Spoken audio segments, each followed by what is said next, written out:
Hey guys, I'm IzDaisho and I'm here bringing you some magic. Today I'm not going to be playing a game, I'm actually going to be giving you a deck guide. The only reason why I'm doing this is because I've actually gotten a lot of questions and asking me to upload the deck guide for the Goblins deck. And normally I wouldn't upload a deck guide so early, but I've played so many games with Goblins that I'm pretty sure I know how they work and I know how they're going to work. The only thing that I still have to figure out is how they're going to really play in the metagame. So basically, for those of you who don't know, that just means So basically there are 10 decks, and the Goblins are going to stack up against each of the other 9 plus the mirror matchup differently.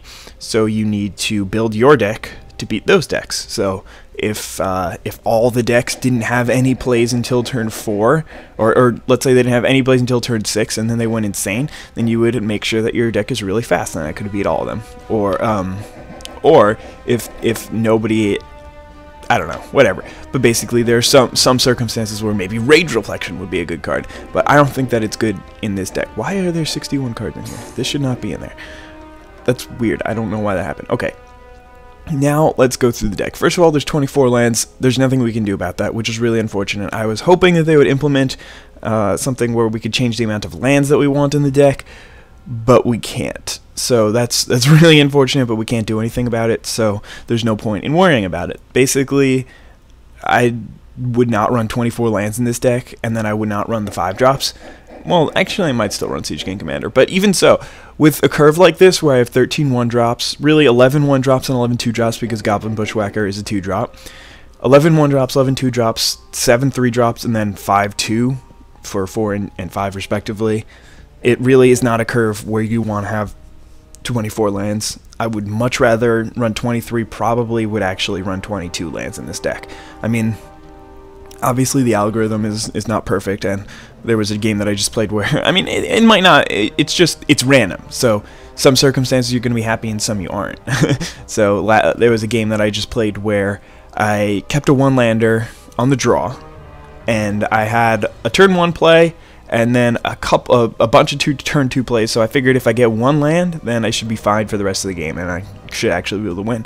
But then I didn't draw a land for 9 turns, so that was one of my losses. So that wasn't too much fun. But anyway, let's get started on this deck guide. Goblin Arsonist is a pretty good creature. It's a 1/1, and when it dies, you can deal 1 damage to a target creature or player. So he's basically somewhat unblockable for 1 turn, because even if they do block him, he still gets in. He's also really useful if you have something to sacrifice him, because if he's sacrificed, then you can deal damage to a creature, and you can often kill a creature. In the mirror matchup, this is one of the best creatures, because it can just ping something useful, like a Fireslinger or whatever. We'll see later on. But basically, it's a very good card. It also trades with anything with 2 toughness, which is also really relevant.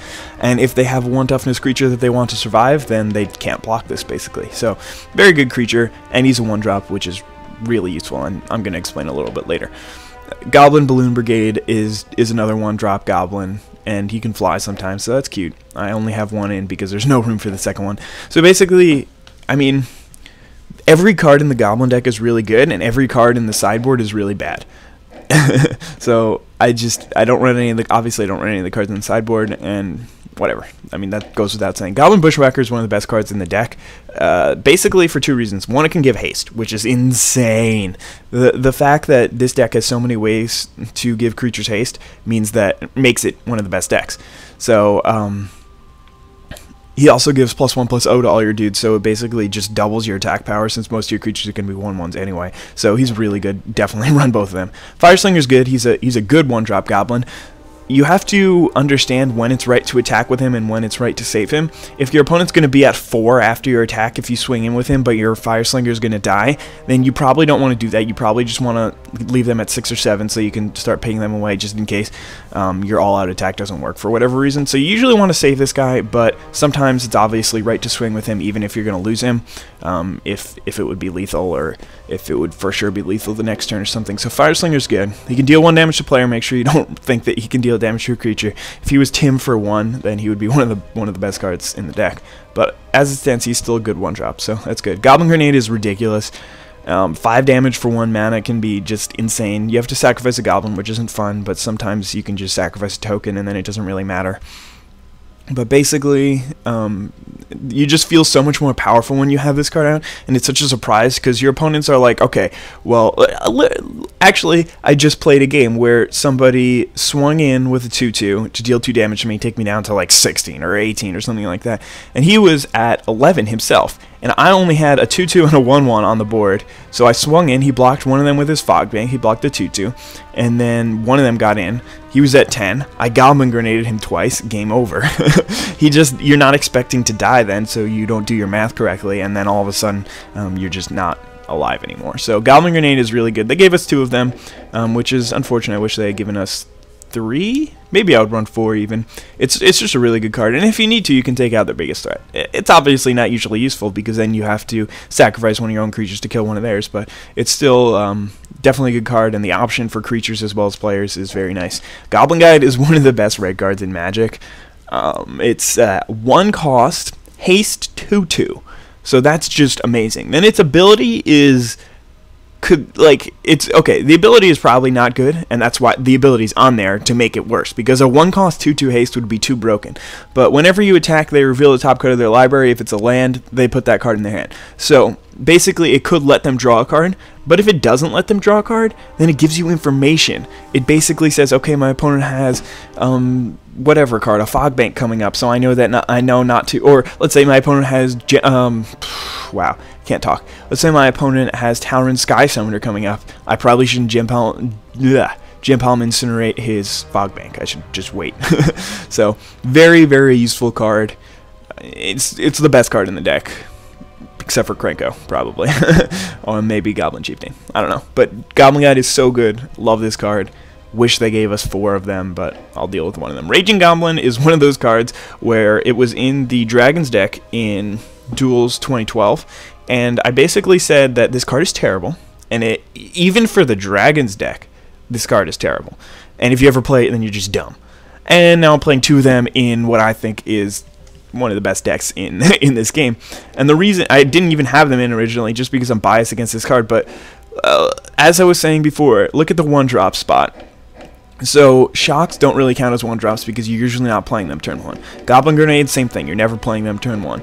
Goblin Bushwhackers, you're not playing them turn 1. So then you have 1, 2, 3, 4, 5. You only have 5 1-drops in a deck that you want to be curving out as much as possible. So basically these Raging Goblins are in here solely for the fact that they make the curve well. The fact that they have haste too is pretty good, and the reason why they're still in here, even though they're only 1-power creatures, because generally I don't consider a 1-power creature worthy of 1 card. I know it's hard to explain, but basically each card is worth a certain value to you. So like, the reason why you don't play a card that is like 1 mana, deal 1 damage to target creature, is because that's usually not going to do anything for you. It's usually not going to take out one of their cards, or doing 1 damage to them is usually not worth one of your cards. So I don't know, it's really hard to explain, just simple, and I hadn't really thought about it in advance, so sorry about that. I can't really explain card advantage to you too well. I've done it before, but I know there are always people looking to see that. Anyway, Shock is obviously amazing. There's no way I'm taking this card out of my deck. Removal is just ridiculous, and the fact that I have 2 1-drop removal spells in this already amazing deck is great. Ember Hauler is amazing. I mean, this card is... It deals 2 damage to target creature or player if you can sacrifice him, or he's just a 2-mana 2/2, which is amazing for this deck. So 2-mana 2/2 plus the ability to sacrifice, sign me up. The fact that we have so many 2-drops already, because I think we have 9 basically 2-drop creatures. I do consider these creatures because they're awesome. 3 Krenko's commands. I really wish there was a 4th, but unfortunately can't do that. But anyway, so since we have so many 2-drops, you basically just drop this guy turn 3, leave the 1 mana open, and then you're happy because you could sacrifice him if you need to. If they try to kill him, then they obviously can't. If you swing in, sometimes he deals 4 damage in 1 turn, which he just goes to work, like if they don't block him, and then you can stack him to deal the extra damage. I've done that many times. Goblin Piledriver is one of the greatest cards in this deck also. Whenever it attacks, it gets +2/+0 until the end of turn for each other attacking goblin. So it basically just becomes gigantic if you have a few goblins out, and it's insane. Like, they can't do anything about it. I mean, they're obviously either just going to chump block it or just block it and kill it. But it basically means that your opponents have to block this creature if able, and if they don't have any creatures, or if they're playing blue, then it's just game over. And like protection from blue is usually not relevant, but it's like so relevant in this format that I don't even usually pay attention to it. And I actually do forget about it sometimes. Anyway, Goblin War Driver is awesome. 2-drop, 2/2 Battle Cry. Obviously, he's going to be really, really strong for this deck because he makes your Krankos commands into 4 power each instead of 2 power each for 2 mana, which is insane. Krankos command, just put 2 goblins on the battlefield. Obviously, you want all of these. Warren Instigator is the... I keep saying, like, there's so many good cards that every single time I get up to one of them, I'm like, this is the best card in the deck. No, this is the best card in the deck. But... Double Strike. Whenever it deals damage to an opponent, you may put a goblin creature from your hand onto the battlefield. So not only does it have Double Strike, and you already have all those pumping effects, so that makes it deal like 4 damage most of the time instead of 2.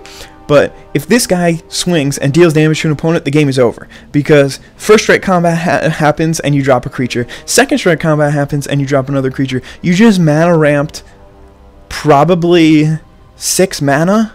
Or maybe 5 mana if you don't have like really good creatures in your hand and you only have a 2-drop and a 3-drop on turn 3. That's insane. Then the next turn, turn 4, you almost always win. So this guy has been a part of, I think, 3 out of my 4 turn... No, I've had 5. It's been a part of 3 out of 5 of my turn 4 wins in this deck. It's just... This card is insane. If it gets in, then you win. The best thing is when you can play this guy turn 2... and then you have like a Gempalm Incinerator or a Shock or an Ember Hauler for turn 3, and then you get rid of their 1 blocker, and then you're like, haha, I win. My favorite thing to do is to just put in a Goblin Chieftain after the first one, because then he gets the +1/+1 before he deals second strike combat damage, or regular combat damage, which is really funny. Arms Dealer is amazing. I didn't even think about having him in the first time, but basically he turns your deck into a control deck. If you get this guy out and he survives for a few turns, then he's basically just going to start picking off your opponent's creatures. I know you have to sacrifice a goblin every time, but you're basically saying, alright, I trade this goblin for your 4 power, for your 4 toughness creature, and they're really upset. Gempalm Incinerator is amazing. It's a removal, there's 3 of them, which is just so cool. I'm really appreciative for that. You almost never want to play him for the regular cost. The only time would be if like you have a Goblin Chieftain out and you need the 3 power to win the game or something like that, and for some reason killing one of their blockers wouldn't make a difference. I don't know. But basically, cycling, the way to use the ability is you have to pull the card up, use the right trigger, then you have to press the down button, not the down button, but the down analog stick, and then you have to activate the ability. I messed up a bunch of times at the beginning, but since then I've been very, very cautious because I don't really want it to lose me a game. But basically, cycling is the ability cycling reads discard this card, draw a card. So you have to pay the cost, which is 1 in a red, to cycle this card. So then you discard this card and you draw a card. Then there's the other ability. When you cycle Gempalm Incinerator, you may have it deal X damage to target creature, where X is the number of goblins on the battlefield. You have to note that this is the number of goblins on the battlefield. Very, very important for the mirror matchup. You can kill like a 2-drop, 2/2, even if you play a 1-drop or something like that, because he deals 2 damage number on the battlefield, not under your control. So basically, he kills their biggest creature and he draws you a card. For 2 mana, there's nothing better than that. Goblin Chieftain is one of the most important cards. Most hands where you have 2 or 3 lands and a Goblin Chieftain, you're not mulliganing, because he gives all your other goblins +1/+1 and haste. Haste is so good in this deck. The Krankos commands basically say, when you have that, you just drop it, swing in for 4. That damage they were not expecting, which is insane. That's the reason why the War Chief is in here. He's a 3-cost 2/2, not too great. The Goblin spells cost 1 less to cast. Usually isn't too relevant. When you get 3, you can cast pretty much everything in the deck anyway. And but the fact that it gives haste is just another reason you want haste as much as possible. Anyway, Click Slither is really, really good. You almost, unless your opponent's tapped out, you don't want to sack all your goblins to just win the game, because it basically is another thing that takes 1 power away from the board but adds 2, so it basically makes it so that all your goblins are doing 2 more damage if this guy gets in, so that's really good. But basically what you want to do is, if they have a couple of blockers, then you swing in with your team, then they block a couple of your goblins, and then you just eat those ones, the ones that are being blocked and dying and not killing anyone, because that way it basically gives those goblins unblockable. But if they have like an Unsummon Into the Royal, or a Doomblade or something, or a Murder or something like that, anything to get rid of this, then, and they have mana open, then you usually don't want to put all your eggs in one basket, because then they're just going to kill it, and then you're going to be really sad.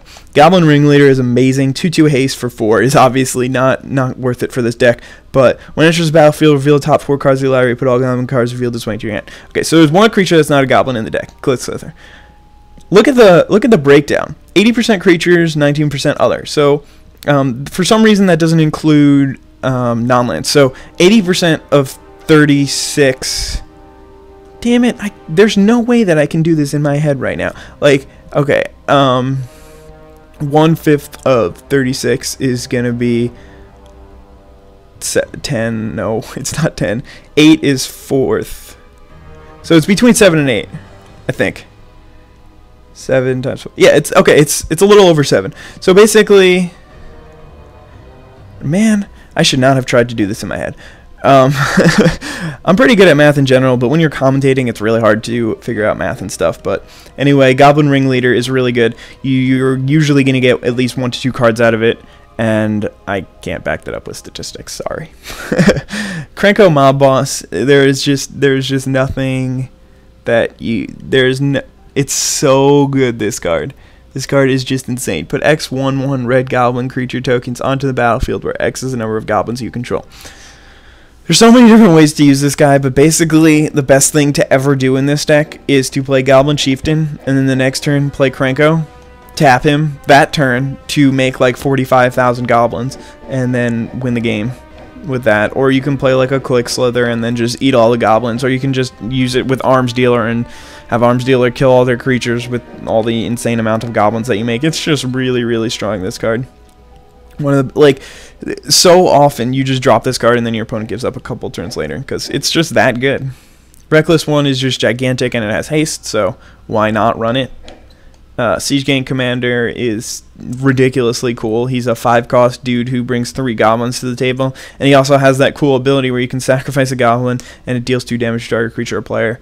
I messed up one time and it led to one of my losses. My opponent played Fiend Hunter, targeted my Siege Gang Commander, and I realized this would happen like as I was doing it, but the way that the Fiend Hunter's ability works is that it enters a battlefield, targets. Once it targets, it eats it, and then once it eats it, the other ability goes off where whenever it leaves, then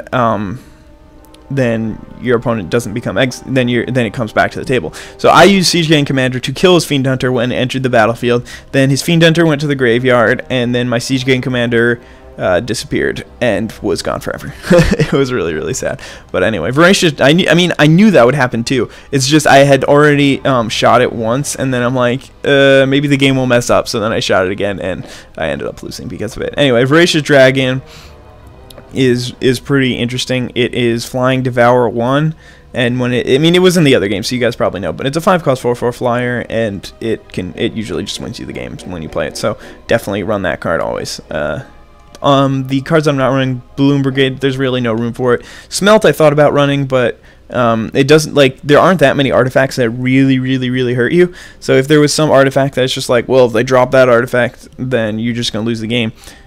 Silent Arbiter. Huh. Wow, okay. Silent Arbiter and Lockstone Warhammer do that, but I can't really think of any others. So I don't know. Maybe this should go in. I've experimented with one, but then when you draw Goblin Ringleader, that becomes worse, and half the time it's just stuck in your hand and it's a dead card. So I'm waffling between them. But basically, your deck is pretty much an aggro deck. You don't want to have to react to their spells. You want to just play your spells and win that way. But if they do drop Silent Arbiter, the game just ends. Like, you have to have a Gempalm Incinerator. I think that's the only way that you can win that, or a Click Slither, or Voracious Dragon. All right, so there's still a couple ways to win, but you need a few specific cards to still win. Goblin Piker is just not good enough. He's a 2-cost 2-power dude, which is fine, but he has 1 in the back, so he just gets chump blocked and killed by anything. You want more. Like, all of your 2-drops are better than that. This is better. This is better, better, better, better. Obviously better. This guy is amazing. One of the best cards in the deck. Ember Hauler is just better. So better than all the 2-drops. There's no card to take out for it. This card I think is a little bit too slow for it to be relevant. Haste, giving a haste is good, but generally you want to give your creatures haste in a group, not just one, so that's not great. Blistering Shaman is fine. It's a 3-cost 2-power dude, which is, it's a 3-cost Goblin Piker, but it does kill. I mean, it sometimes kills a dude when it comes into play. It just doesn't kill a dude often enough for me to run it. The Goblin Offensive is terrible. I mean, you just have to pay so much mana to get any value out of it. I don't think that anyone really thinks this is a good card. I don't know, maybe somebody does. Maybe somebody's going to beat me with it and then I'm going to be pissed. But Goblin Rough Rider is terrible. 3-cost 3/2. For 3 mana, you want to be winning the game. Look at the 3-drops that it has to compete with. It's going to have to compete with Arms Dealer, who just completely takes over a game. Gempalm Incinerator doesn't really count, and 2 Goblin Chieftains, which are insane, and this Goblin War Chief. So, like, for 3 mana, I want my creature to not only be a good creature, but to also affect the board and whatever. So this guy is 8. His ability is 8 mana. So there's no way I'm running him. He's never going to use his ability. Rummaging Goblin is fine, but as I just said, I kind of want my 3 drops to be winning me the game. There is an argument that it's a really, really valuable card because Mad Prophet in Avacyn Restored Limited is really, really strong. It's 4 mana for a 2/2, but it has haste. If this guy had haste, I would probably consider using him a lot more. He basically means that once you get to 6 lands, or 5 lands or whatever, then you can just toss all your lands and draw 2 cards per turn, which is really, really strong, but sometimes it just doesn't work out. So anyway, Squee, Goblin, and Bob. I actually wanted to run this card. He's basically, he never dies. Man, this card would be really... It's really fine sometimes. Like, I would consider running him over the Balloon Brigade, I think. I'm really just not sure about this guy. I've never played him, so I don't know. But there's so many times where you want to sacrifice him, or even if they just kill him, then you can just keep swinging him. But if they have like a Fog Bank or anything that can deal with him, then he's just like, who cares if you play this dude and swing him with it every turn? I don't care. Thunder Thatch Elder is Devour 3. There's no point in putting all your eggs in one basket. He doesn't even have Trample. If he had Trample, I'd think about it, but he's just not good enough for me. 4-drop. This guy is pretty good, but for a 4-drop, like... This is all I have to do to convince you guys, I think. But the 4 drops that he's competing with are Click Slither, which basically wins you the game, Goblin Ringleader, which draws you like 4 cards, Krenko Mob Boss, which wins you the game, and then these 2 guys, which are just gigantic and have haste. So I really don't think that this guy's good enough. If he had haste, again, maybe, but he doesn't have haste, so I don't know. This guy is like, no, I'm not gonna run him. He's a 1/1 for 4 that you have to invest mana into. You don't really want to. Well, I mean, I guess once you get to 4, you can start, like... I can see the argument replacing this guy with this guy. This is one of the weaker cards in the deck, even though it's really gigantic. But it just helps you so often, so... I don't know. Then there's this guy who's a 4-cost 6/6, who sometimes is amazing, but, like, if they kill all your dudes and you top deck him, then you're just sad. I don't really want to be sacrificing my goblins. Like, if it was +2/+0 again, I would think about it. But he's also not an elf, so I don't know. I don't like it. And then Relentless Assault is just getting too tricky. Goblins usually just swing out and then half them die. So then you don't really want to do this again. And this card I don't even understand. Whenever you cast a spell, put the cards in your hand on the bottom of your library in any order, then draw that many cards. So, like, you play this card, and then... every time you cast a spell, you have to get rid of some of them, and it's just bad. It doesn't do anything. 6 mana is too much for this deck. The game should usually not be lasting till turn 6, let alone land drop 6, which is not the same thing, by the way. You should not be, I mean, you could be making all your land drops if you're unlucky, but you don't have to be making all your land drops. You can stop at land drop 2 or land drop 3 and be fine. This guy would be cute if you drew him first and you got a 1/1 goblin with haste on turn 0. That would be amazing, but you know, it's not going to happen. And this guy is also 7 mana, and he doesn't even do anything spectacular, which is really dumb. Like, for 7 mana, I expect this guy to say, play this card and win the game, because that's what this guy says, and he's 4 mana. And then this guy is 7 mana, and he's 1 power more and has worse abilities. So, anyway, that was a Goblin deck guide. 25 minutes long was a ridiculous amount of time for this deck guide to happen, especially since it's such a simple deck. It's just basically play your creatures, swing in, win. Make sure you play your creatures at the right time, I guess. It's not completely simple, but anyway, yeah, save and quit because it's a Goblin Balloon Brigade thingy. But anyway, I've been pretty much solely playing that deck, and I am ranked number 2. So this guy Imoria is insane. He's also number 1 in Duels of the Planeswalkers 2012. He's got, I just checked, he has 42 points, and the next best has like 37. So I'm at 30. I've been floating between 29 and 31 for the past day and a half, and it's really hard to get any higher than that. Any loss just brings you down so much, and then you need to win so many games in a row to even gain anything out of it. So I think I'll probably hover around the top 10 for a while, and maybe go down. I don't know. There's a lot of people who are already caught up in Duels of Planeswalkers 2012. There's people who are 30 and are still in the top 10. So who knows? Maybe that would be pretty cool to stay in the top 10. I don't think I'm like the best Magic player ever, but it's really nice to be doing well. Obviously, it's because there's so many people who are probably better than me who are just experimenting with decks. Maybe they didn't pay to unlock all them or whatever, and they're just having like fun playing with all the other decks. But I'm basically just running Goblins, trying to keep my rank. So I don't know. Maybe at some point I'll just stop trying and stop caring. But for now, I want to stay at the top. I don't think I'll get back to number 1. 34 to 30 is such a huge gap. I don't know how he did it, but congrats to him. So anyway, if you want to be in the top 10, just play Goblins and use the build that I do because it works. So anyway, hope you guys enjoyed this video and have a wonderful day. Bye.